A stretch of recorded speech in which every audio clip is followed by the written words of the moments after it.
Morning students, I am Sai sir with your economics classes. Student, last time we have read explicit cost and implicit cost. Just we are reading the chapter of the concept of cost.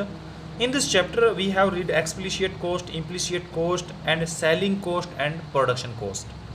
So beta a little discussion we have last time short run cost. तो उसी के दौरान मैं आपको ये chapter कराऊंगा क्योंकि इसमें फिक्स कॉस्ट और वेरिएबल कॉस्ट थी और वो डायग्रामेटिकली बतानी है, मुझे आपको समझानी थी, इसीलिए मैं आपको कुछ डायग्राम के द्वारा समझाऊंगा।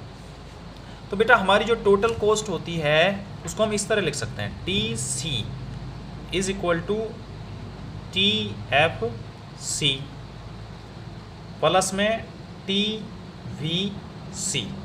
ये शॉर्ट रन के बारे में होती है बेटा, शॉर्ट रन यानी अल्पकाल के रन।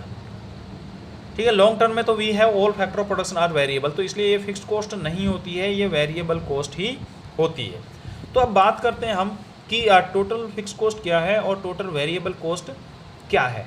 तो बेटा हमारे पास दो तरह के साधन होते हैं उत्पादन के। एक तो फिक्स साधन होते हैं जिनको हम कैपिटल्स बोल सकते हैं, कैपिटल फैक्टर ऑफ प्रोडक्शन यानी कैपिटल कह सकते हैं हम, पूंजी जिसे हम बोलते हैं। तो ये हमारी फिक्स होती है जिसमें हमारी बिल्डिंग्स वगैरह आती हैं, मशीनरीज आती हैं जिनकी वैल्यू बहुत अधिक होती है, जिनको हम महीने 2 महीने में नहीं बदल सकते, तो वो हमारी स्थिर साधन होते हैं यानी फिक्स्ड कैपिटल्स उनको हम बोल सकते हैं, फिक्स्ड कैपिटल।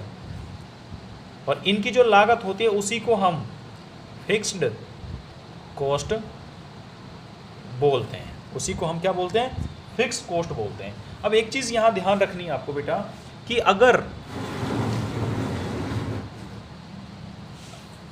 जो शॉर्ट रन में फिक्स हम प्रोडक्शन को बढ़ाना चाहते हैं तो फिक्स जो कॉस्ट होती है वो उसमें कोई परिवर्तन नहीं आता, वेरिएबल कॉस्ट में परिवर्तन आता है अल्पकाल में।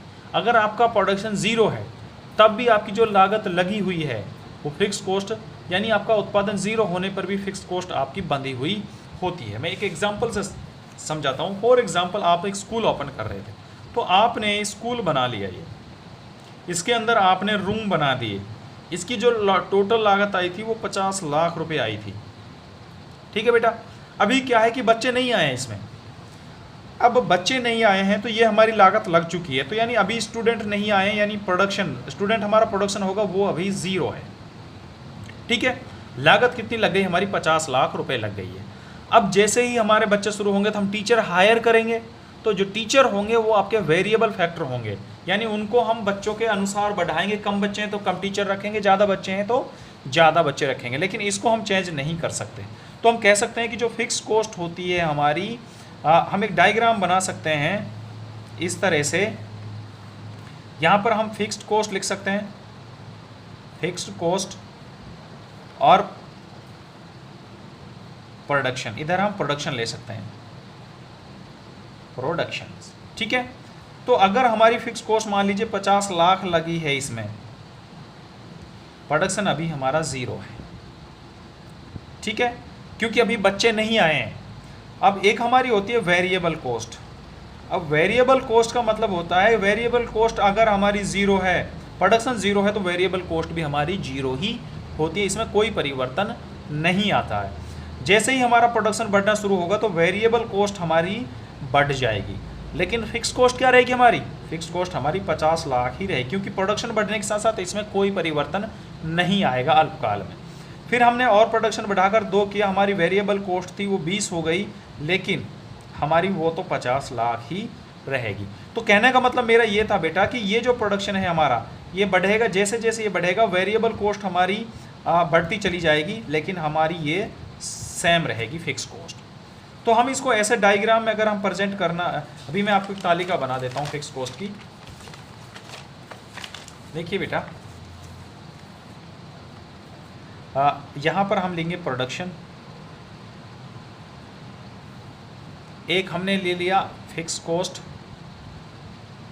FC, एक हमने लिया VC यानी ये हमारी वेरिएबल कॉस्ट है, और एक हमारी होती है TC यानी टोटल वेरिएबल कॉस्ट। मैंने आपको बताया था जो टोटल कॉस्ट होती है वो फिक्स कॉस्ट प्लस में वेरिएबल कॉस्ट दोनों का जोड़ होती है। ठीक है, तो अगर हमारा प्रोडक्शन ज़ीरो है तब भी हमारी फिक्स लागत तो रहती है कुछ ना कुछ, क्योंकि हम कुछ ना कुछ तो बनाते हैं। मान लीजिए 10 है हमारी किसी की वेरिएबल, अगर प्रोडक्शन हमारा ज़ीरो है तो वेरिएबल कॉस्ट भी हमारी जीरो ही होगी। लेकिन टोटल कॉस्ट कितनी होगी बेटा, क्योंकि वेरिएबल टोटल कॉस्ट में तो फिक्स कॉस्ट और वेरिएबल कॉस्ट दोनों जुड़ते हैं ना, इसलिए 0 और 10 तो 10 ही हो गया, तो टोटल कॉस्ट हमारी 10 रहेगी।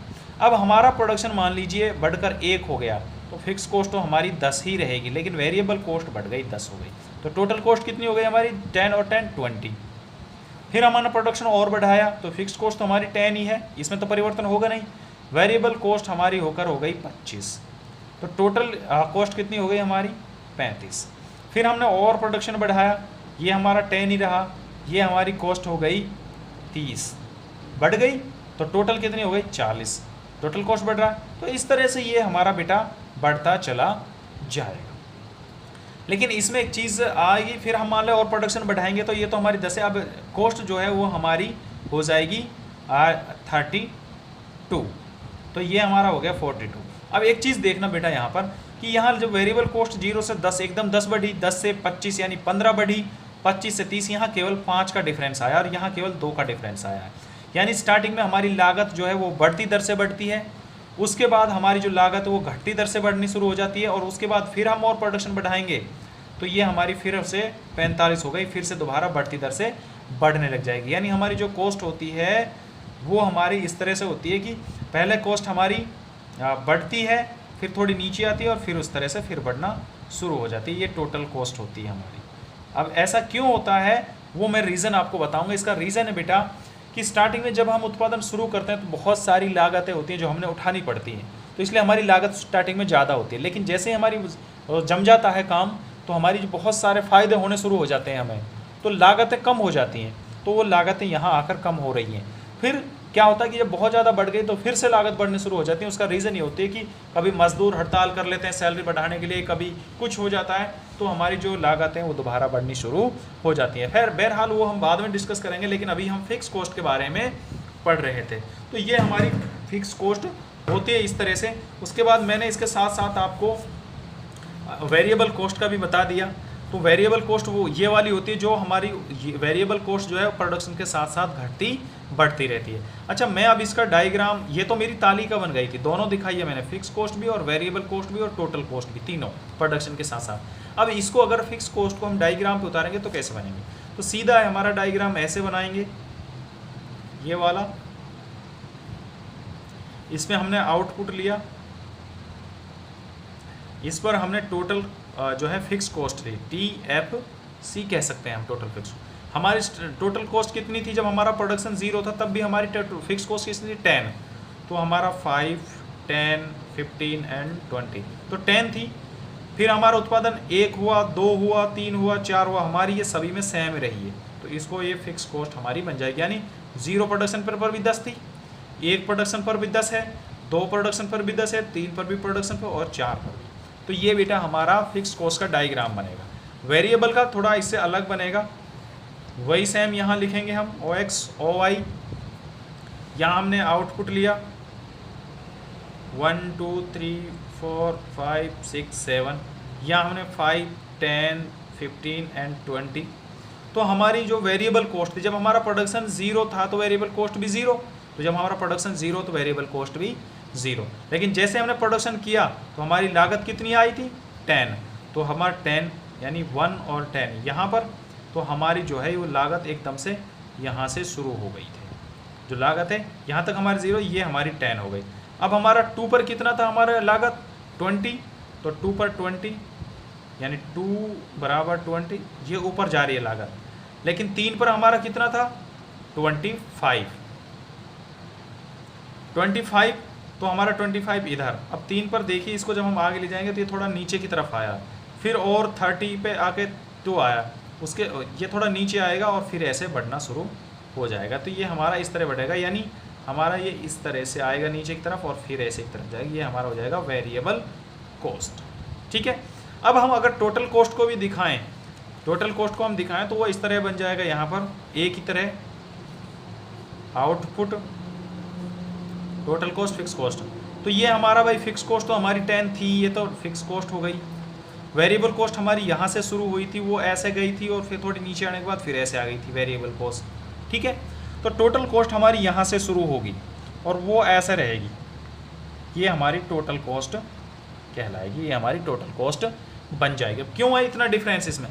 क्योंकि फिक्स कॉस्ट और वेरिएबल कॉस्ट में 10 का डिफरेंस है, तो ये हमेशा 10 का डिफरेंस बना रहेगा, क्योंकि टोटल जो कॉस्ट है हमारी ये वाली ऊपर वाली, इसमें ये जो टोटल कॉस्ट है इसमें 10 का ही तो डिफरेंस है, दोनों का जोड़ है, तो ये हमेशा ऊपर रहेगी क्योंकि ये फिक्स कॉस्ट इसमें जुड़ी रहेगी। तो ये बेटा आपका कॉस्ट का चैप्टर, यानी एक टोटल कॉस्ट, वेरिएबल कॉस्ट और फिक्स कॉस्ट का हो गया है। उसके बाद एवरेज कॉस्ट पढ़ाऊंगा मैं आपको, एवरेज कॉस्ट और मार्जिनल कॉस्ट, वो मैं नेक्स्ट वीडियो में पढ़ाऊंगा बेटे आपको। तो आज की वीडियो में इतने। बेटा कुछ समझ में नहीं आएगा तो आप दोबारा पूछ लीजिए, मैं और अच्छे तरह से दूसरी तरीके से भी आपको इसको एक्सप्लेनेशन कर बताऊंगा। तो इस वीडियो में आज के लिए thank you for your kind attention.